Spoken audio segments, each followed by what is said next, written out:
What first inspired you to get into music? First inspiration, I think, you know, like when you're just young. Well, yeah, you would know when you're just young. Yeah. I was like 16. My mum threw me out, man. I was a bit just going on with some stuff, and she was just like, you know, just, you want to be a man, go and be a man. I just had too much time on my hands, and so much frustrations that I wanted to vent, so much things I wanted to say, but it's not really sometimes it's not the easiest thing to just talk to someone, you know. So for me, I was just talking through my music, so I found it kind of therapeutic. I thought it was cool, you know. So that was the main thing, you know. And then we've got Wretch's biggest fans down here. If you're just joining us right now, you are locked into the Drive Time Takeover. It's myself, Envy, DJ Tango. We are down here in the Unity basement with the big man, Wretch 32. That's right, Wretch. Thank you for joining us. As you can see, you're going to be worn out by how much signing you're going to be doing later on. No, that's all good. I've been in the car. I've been practicing some wrist exercises. Flexing. I'm covered with that, yeah. Obviously, you come join some of Manchester's finest young people up here at Unity Radio. Can you talk about why you're coming around and I definitely think that it's a good thing to reach out to the youth, you know, and normally in London, you know, so for me to come up here, especially with Unity Radio, they've been really supportive with me, you know, playing all my songs and stuff. I think it's great to come back and show some love and meet some new people, man, like you guys, you singers. Some fantastic singers. Wow. How did you get started?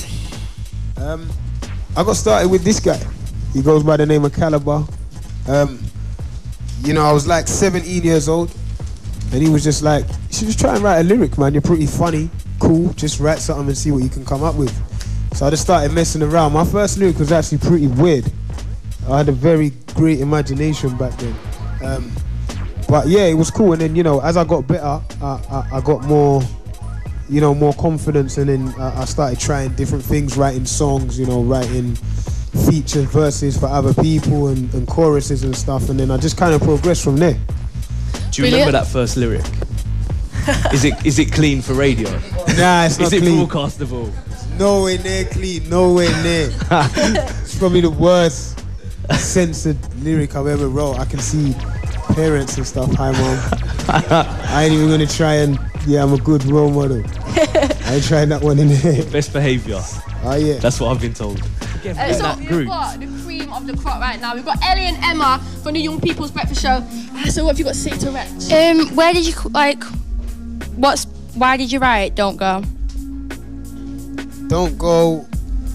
When I first heard the beat to that song, it had the chorus on it already. And I just thought about it, and I thought, it makes me feel about writing about a girl. But nah, on that day, I just didn't want to write about a girl. I wanted to do something else. So I actually wrote Don't Go. It was about music. It was just because the year had been so good. And I thought, what's the one thing that I wouldn't want to lose right now? And that's like the ability to make music. So I wrote about music, and that's why, yeah. So it's a true story then? True story. What have you got?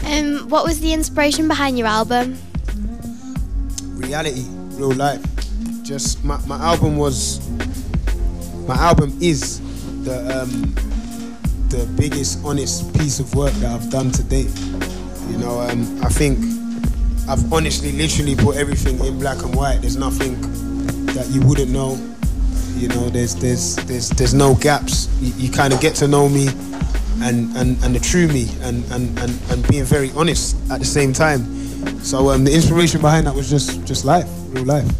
Is that, again, if we're talking about advice and to, you know, young up-and-coming rappers, would you say rap about reality, or because there's a lot of people that rap about what they think they should be rapping about, what they hear on the radio?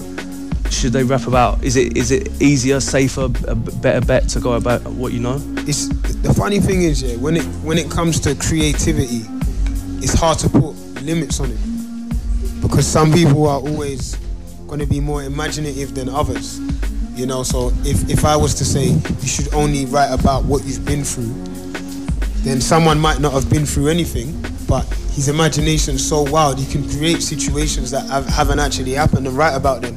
Then if I said that, then that would be him limiting using his imagination. Do you know what I mean? So it's like, it's honestly, it is what works for you. What works for me is being honest. So it just shows that you can be honest, you don't have to lie about anything, and it can still work out. Nice one. All right.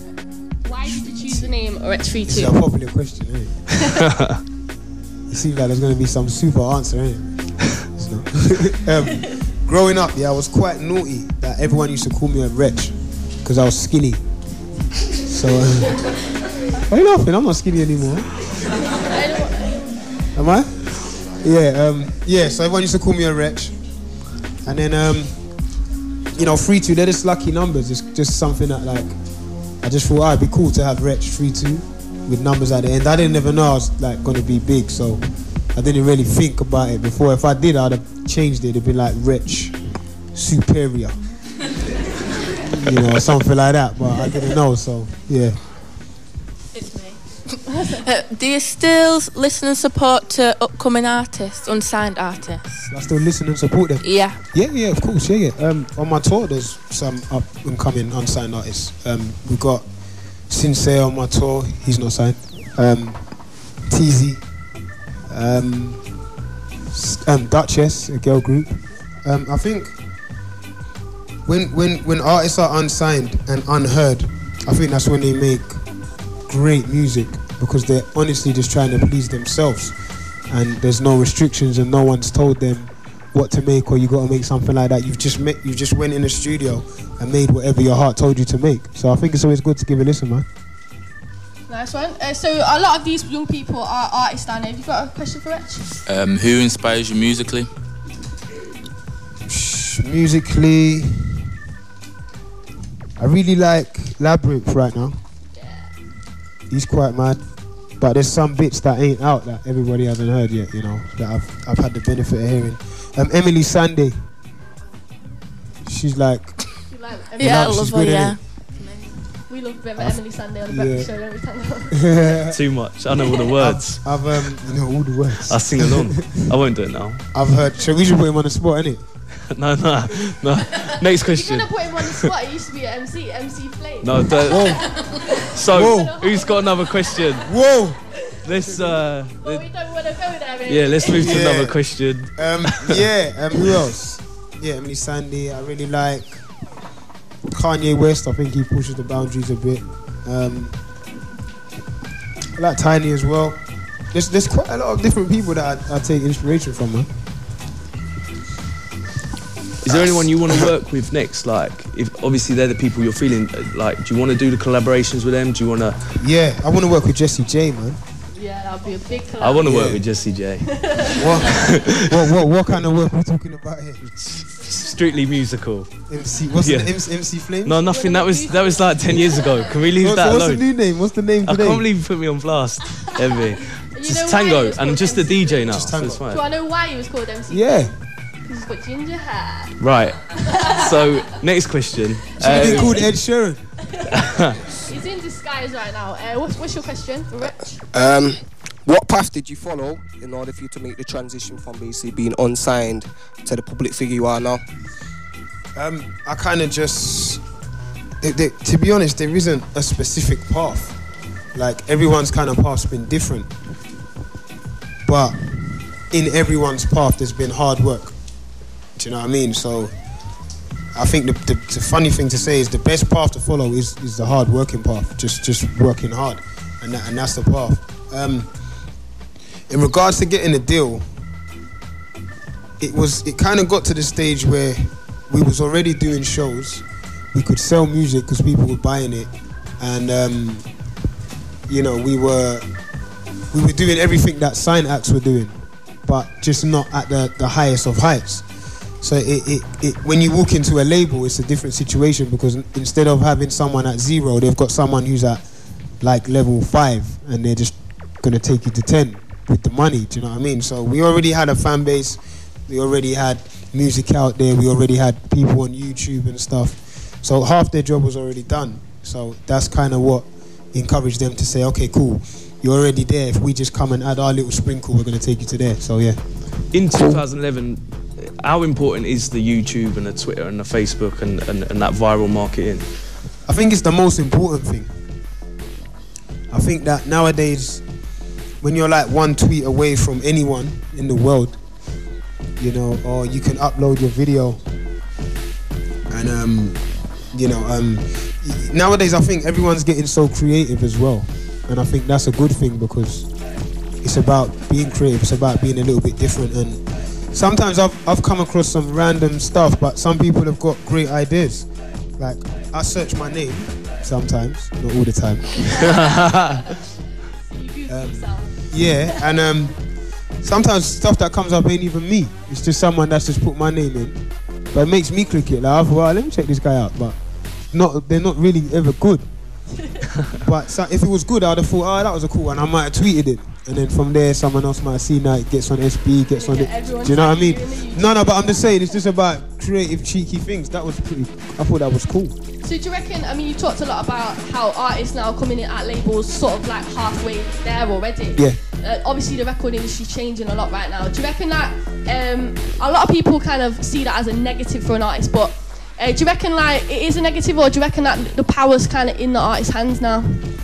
How do you see it right now? I definitely think you can't look at it as a negative.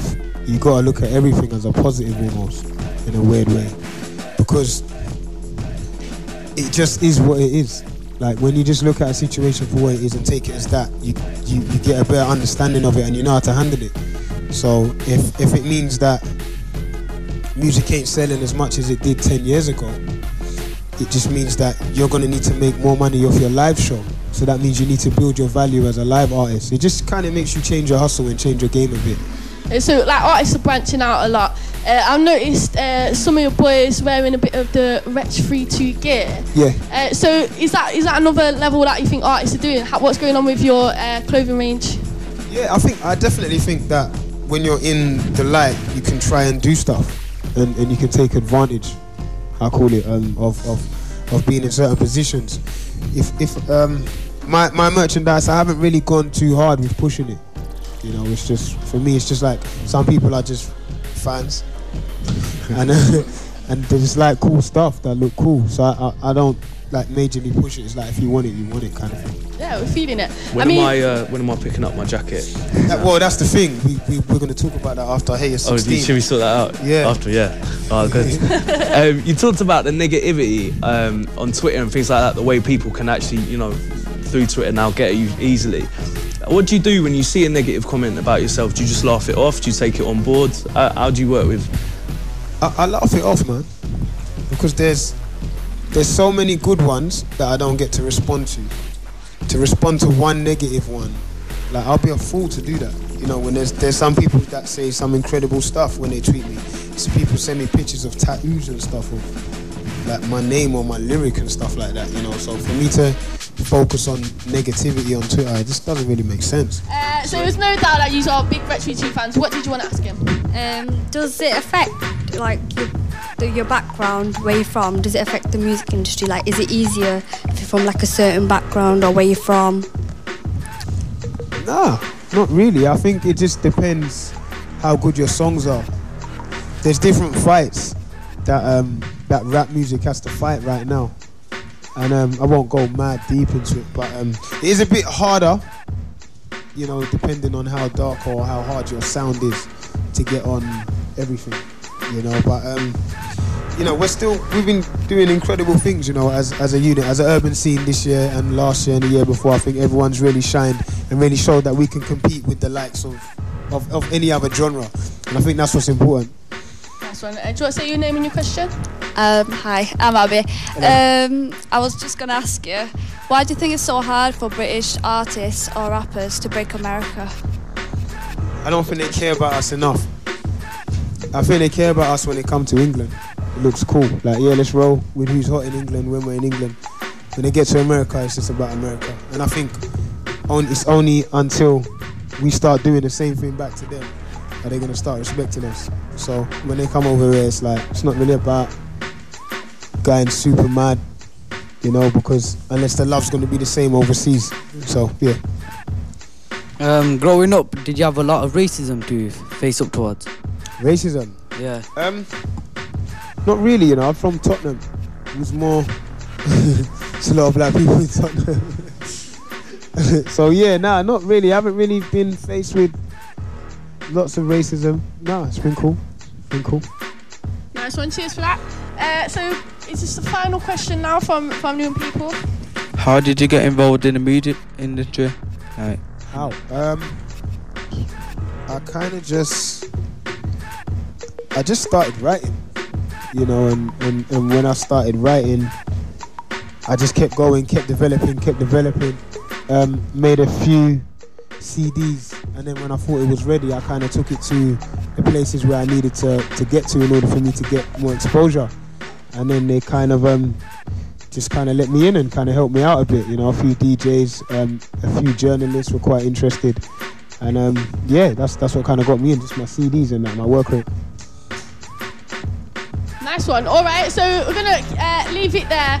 So you can catch Wretch 3-2 tonight at Manchester Academy. Thanks for coming and joining us. Been a pleasure. We like to consider you a bit a part of the Unity Radio family right now. We've had a lot of interviews with you, haven't we? It's been fun. I got free stuff as well, man. I'm nice, man. He's got his Urban Superstar t-shirt.